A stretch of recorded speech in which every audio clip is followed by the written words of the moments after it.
अस्सलाम वालेकुम। आज का जो हमारा टॉपिक है वो है सी शार्प। अब आपको सी शार्प सीखने के लिए आपको एक सॉफ्टवेयर की ज़रूरत पड़ती है, वो है विजुअल स्टूडियो 2019। आप इधर से इस लिंक पे क्लिक करें जी, ये ओपन हो जाएगा। ये देख सकते हैं कि ये बोले डाउनलोड लेटेस्ट वीडियो, लेकिन मैं आपको रिकमेंड करूँगा कि आप 2025 तक आके विजुअल स्टूडियो, लेकिन मैं आपको रिकमेंड करूँगा कि आप 2019 ही डाउनलोड करें। तो मैं इधर से डाउनलोड पे क्लिक करूँगा।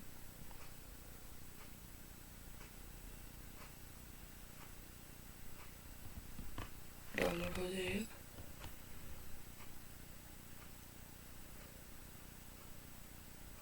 लेकिन मेरे पास ऑलरेडी डाउनलोड है। आपके पास इंटरफेस आएगा, आप उसको सब चेक कर ले। मेरे पास ऑलरेडी इंस्टॉल है, तो मैं इधर विजुअल स्टूडियो। हम आगे चलते हैं। C sharp tutorial. C sharp किसे कहते हैं? C sharp is a programming language developed by Microsoft that runs on the dot framework. C sharp एक प्रोग्रामिंग लैंग्वेज है जो माइक्रोसॉफ्ट ने बनाया है, वो रन करते हैं डॉट फ्रेमवर्क पे। सी शार्प यूज़ होते हैं वेब ऐप बनाने में, डेस्कटॉप ऐप बनाने में, मोबाइल ऐप बनाने में, गेम बनाने में और मच मोर में। एग्जाम्पल ये लोग बता के कि ये कोड है using system namespace hello world class program cursor dot line. अब हम इसको प्रैक्टिकल करते हैं, तो हम उसके लिए इधर सर्च करेंगे विजुअल VISUAL, प्लीज इसलिए ले विजुअल। ये देख से मेरे पास 2022 भी है, लेकिन मैं यूजर स्टूडेंट 2019 करूँगा।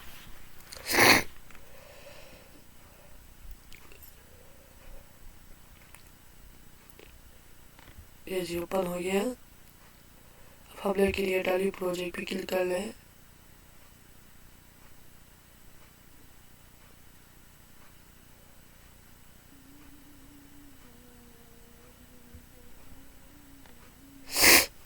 अभी इधर आएगा जी।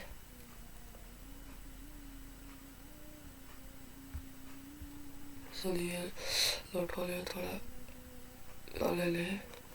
अब हम इधर से console app dot net framework select करेंगे। अगर आप इधर ऑप्शन है तो आप इधर सर्च करिए कंसोल ऐप इंटर वाले, तो आपके पास आएगा। फिर आप ये सिलेक्ट करें, फिर नेक्स्ट करें। फिर मैं मिसाल के तौर पर कंसोल ऐप वन रखता हूँ, मैं इसका लोकेशन जेड में रखता हूँ मिसाल के तौर पर। सिलेक्ट फोल्डर, फिर आपने फ्रेमवर्क लेटेस्ट जो है वही सिलेक्ट करना है। लेटेस्ट 4.7.2 है, तो मैं क्रिएट के बटन पे दबाता हूँ।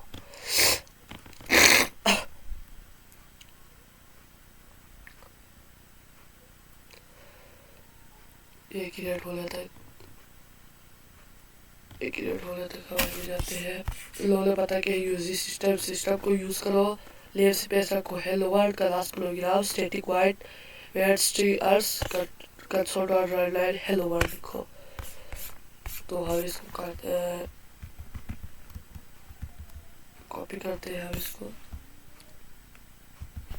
इधर से सी करके कॉपी करते हैं। जैसे कि आप देख सकते हैं कि ये बन गया। तो हमने सिर्फ ये वाला कॉपी करना है, बाकी लिखे आते हैं बाकी सिर्फ कंसोल लाइन देख सकते हैं हेलो वर्ल्ड लिखा हमने। अब आप रन करने के लिए इसको स्टार्ट पे बटन पे दबाएंगे तो ये रन हो जाएगा। तो रन होने वाले हैं।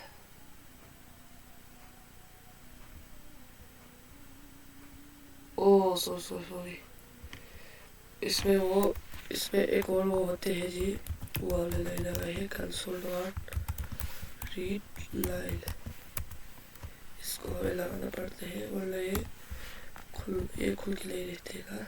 खुल के रहने के लिए हमें कंसोल डॉट रीड लाइन लगाना पड़ते हैं। तो देख सकते हैं कि हेलो वर्ल्ड लिख के आई है।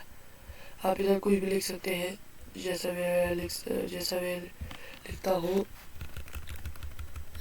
हूँ वाई लेविस, मोहम्मद, जुहैर, अब्बास।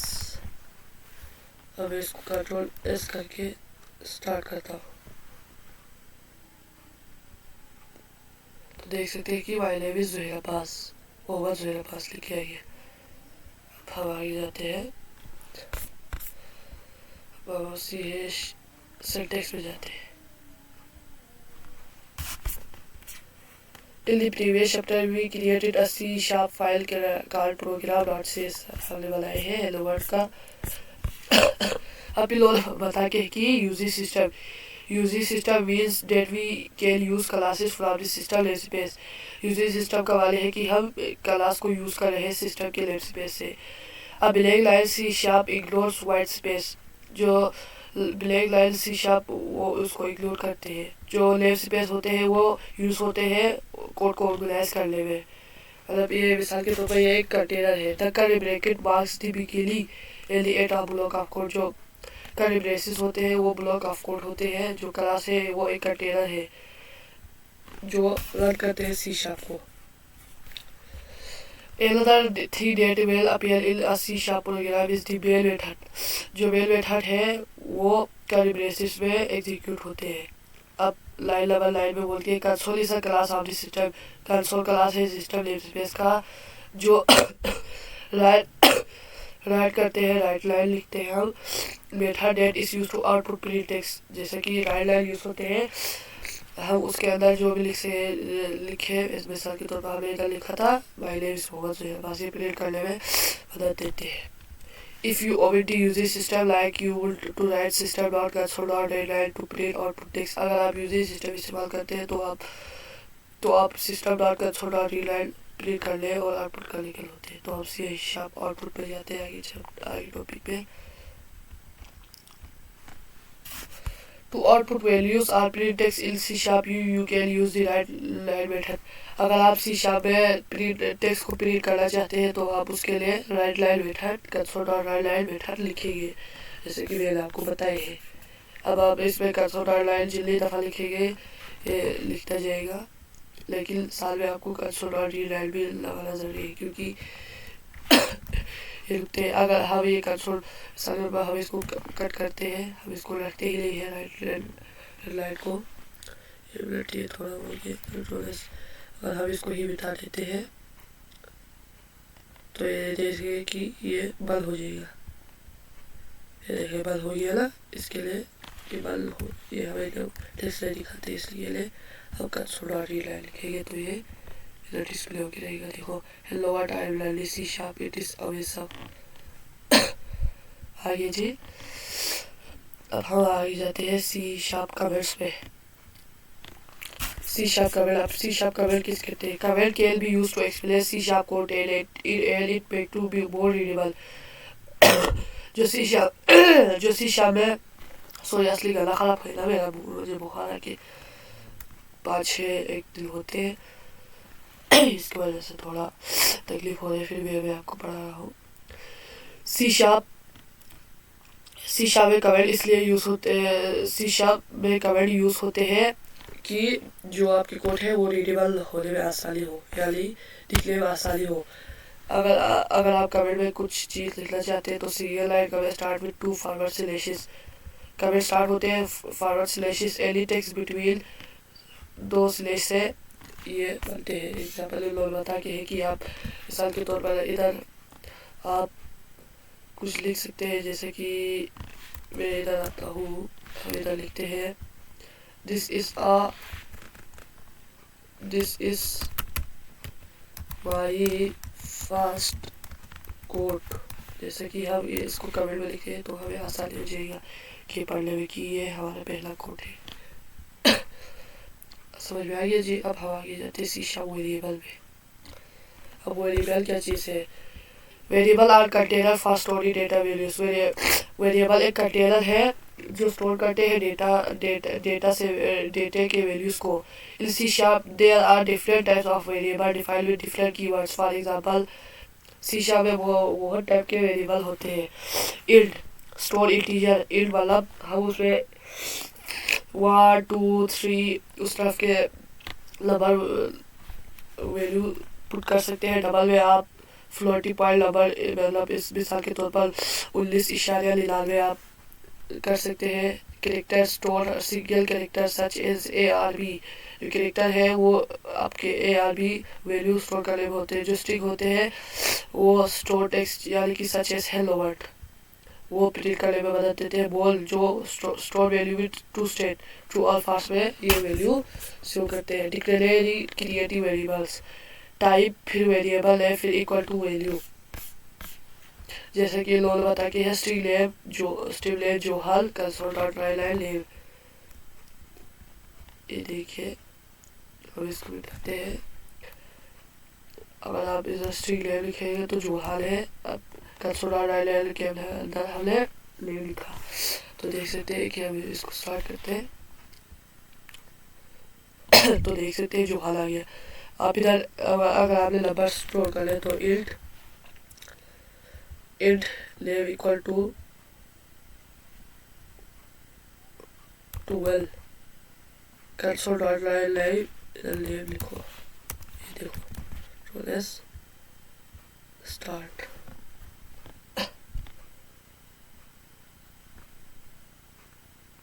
ये देखिए 12 लिखे आ गया जी। सब करके आप बोल सब लिख सकते हैं। तो आगे जाते हैं डेटा टाइप पे। अब डेटा टाइप क्या चीज़ है? As explained in the variable chapter, a variable in C# was specified data type। जो वेरिएबल होते हैं वो स्पेसिफाइड होते हैं डेटा टाइप पे। जैसे example int val equal to 5 double val equal to 5 val लिलालवे डी कैरेक्टर वाइलेटर equal to D ball by ball equal to C Y text equal to hello. ये इंट जो है वो इंटीजर हो गया, डबल फ्लोटिंग पॉइंट नंबर ये character हो गया, ये बॉल बोलियन हो गया, स्ट्रिंग हो गया। जैसे कि लोग बता रहे इल साइज इसका 4 बिट होते हैं। Description store whole numbers from -2 1474832 647 तक आप इसमें वैल्यू स्टोर कर सकते हैं। सॉरी अब हम आगे जाते हैं C# type casting. Type casting is value assign a value of one data type to another type. Type casting इसको कहते हैं जिसपे आप किसी एक वैल्यू को असाइन करते हो, किसी एक डेटा टाइप पे आप वैल्यू असाइन करते हैं तो वो दूसरे डेटा टाइप पे असाइन करने को CH टाइप कास्टिंग कहते हैं। In C# there are 2 types of casting. जो C# है उसमें 2 टाइप ऑफ कास्टिंग होते हैं, इम्प्लिसिट कास्टिंग। इम्प्लिसिट कास्टिंग के अंदर कैरेक्टर आते हैं, फिर इंट फिर लॉग फिर फ्लैट फिर डबल।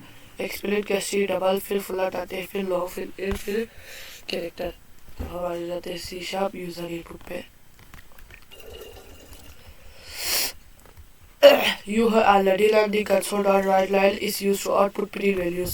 हमने ऑलरेडी पढ़ा है कि console.writeLine यूज होते हैं आउटपुट प्रिंट करने में। Now we will use console.rewrite to get user input। अब हम console.writeLine को यूज करेंगे यूजर इनपुट के लिए। तो मैंने ये आपको सिखाया है कि ये इसके बगैर नहीं होता।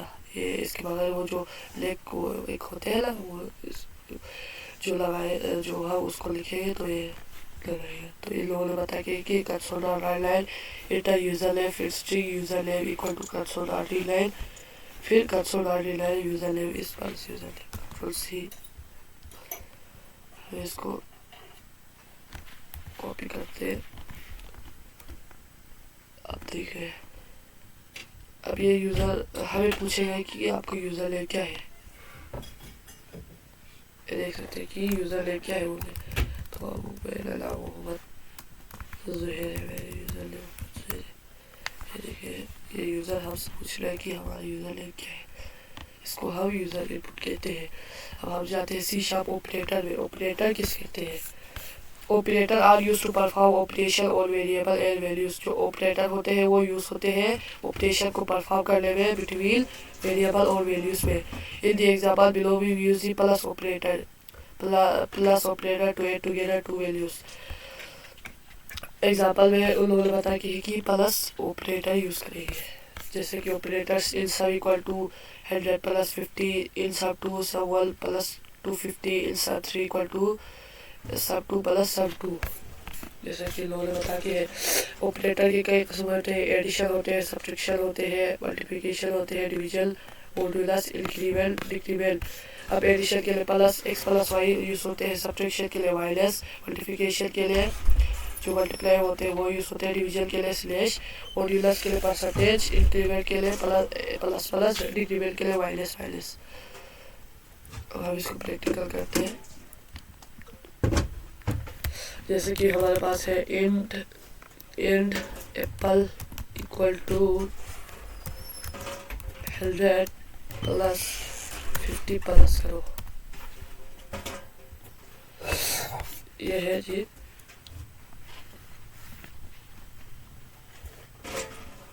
तो देख सकते कि एप्पल इक्वल टू 100 प्लस 50, हम इधर हम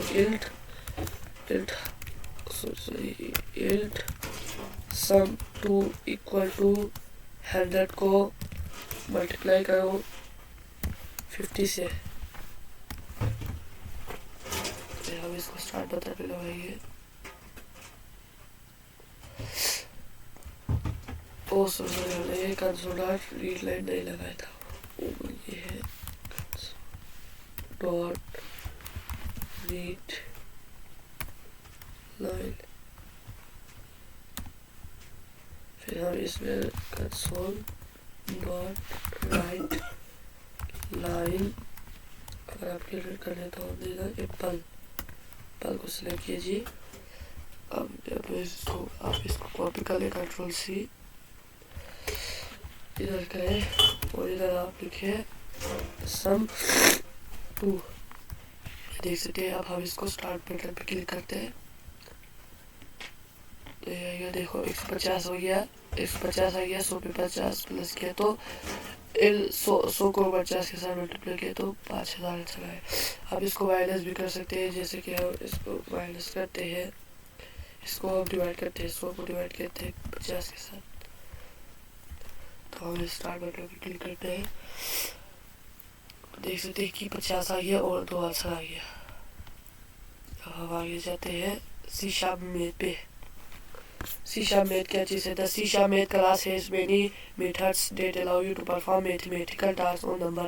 जो C# Math क्लास होते हैं उसके बहुत सारे मेथड्स होते हैं जो अलाउ करते हैं मैथमेटिकल टास्क नंबर पे। मिसाल के तौर पर the math dot x s, y method can be use to find the highest value of x and y।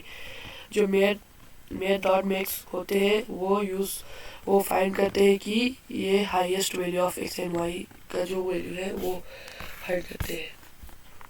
तो ये हमारे टॉपिक नहीं है, ये हम इस्तेमाल नहीं करेंगे। सी शार्प स्ट्रिंग में जाते हैं। A string variable contain a collection of characters surrounded by double quotes। जैसे कि मैंने आपको समझाया था, A string variable contain a collection of character। जो string variable होते हैं वो एक कलेक्शन है character surrounded by double quotes, जो लिखा जाते हैं डबल कोट्स के बीच में। हम जाते हैं सी है बोलियन भी मैंने आपको पढ़े हैं। बोलियन यस या नो या ट्रू और फॉल्स है। अब सी शार्प इफ एल्स क्या है? C# if else, C# condition है statement। You already know that C# support familiar computation condition from mathematics। C# condition आपको ऑलरेडी पता है कि C# सपोर्ट करते हैं familiar computation condition को, जो मैथमेटिक्स के वो होते हैं। Example less than A less than B, फिर less than R equal to A less than equal to B, greater than R equal to, फिर इक्वल टू, फिर नॉट इक्वल टू, ये सब इफ एल्स है। अब इफ क्या है? Use if to specify a block of code to be executed. जो if use होते हैं वो स्पेसिफाई करते हैं कि ये ब्लॉक ऑफ कोड है, इसको एग्जीक्यूट करना है।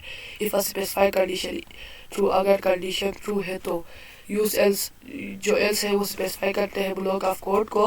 अगर कंडीशन फॉल्स हो तो, अगर कंडीशन सेम हो तो फॉल्स दिखाते हैं, मतलब ये फॉल्स दिखाते हैं। Use else if to specify a new condition to test.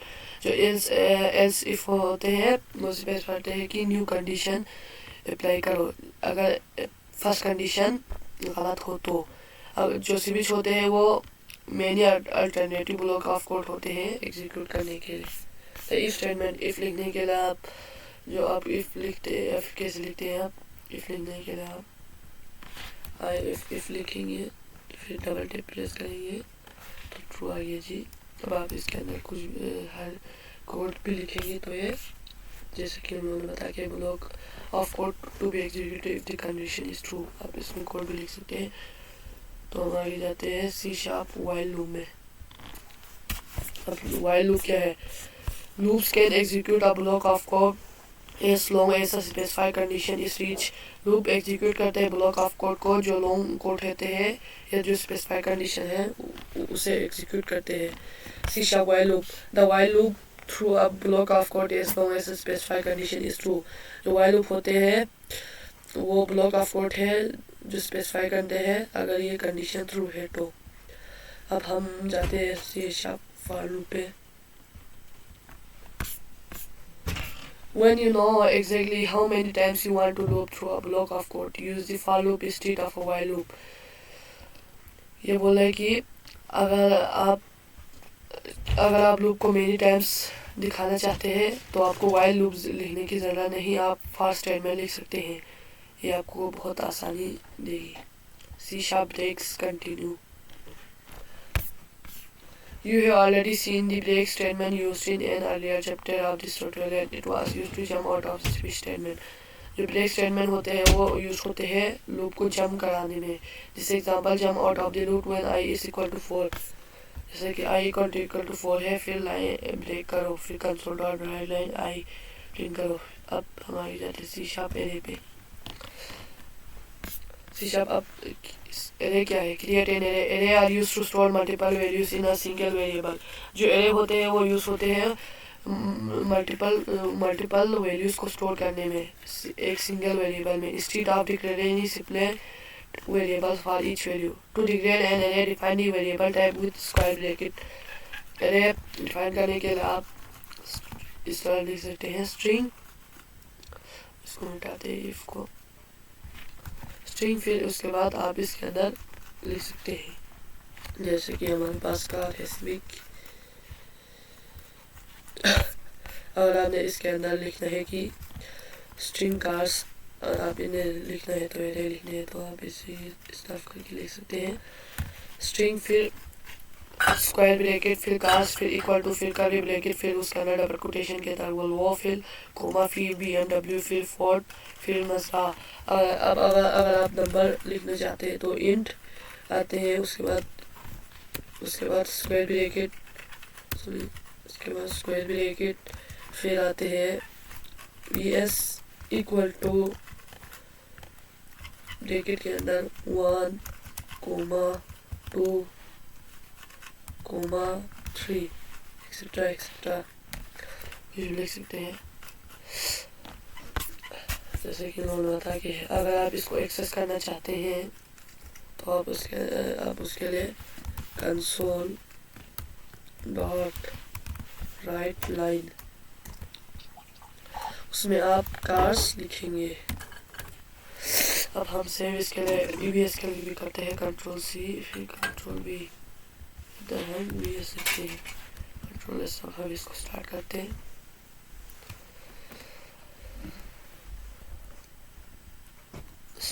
तो ये है, देखो system dot string, system dot in 32, sorry ये इधर आ गया ये देखना था हमने। कंसोल डॉट राइट लाइन,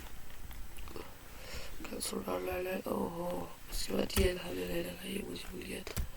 इसके अंदर हमने 0 डिक्लेयर कर लिया, राइट लाइन, फिर कार्स, अच्छा कार्स, फिर 0 डिक्लेयर कर ले, फिर आप इसको स्टार्ट करें।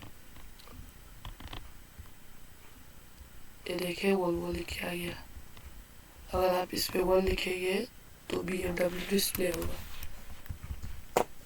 अगर आप सब डिस्प्ले करवाना चाहते हैं तो आप 1 कोमा फिर 2 लगा के भी लिख सकते हैं।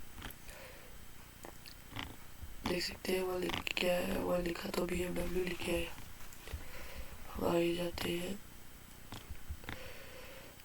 आज के लिए इतना ही, मिलते हैं अगली वीडियो में। Thank you.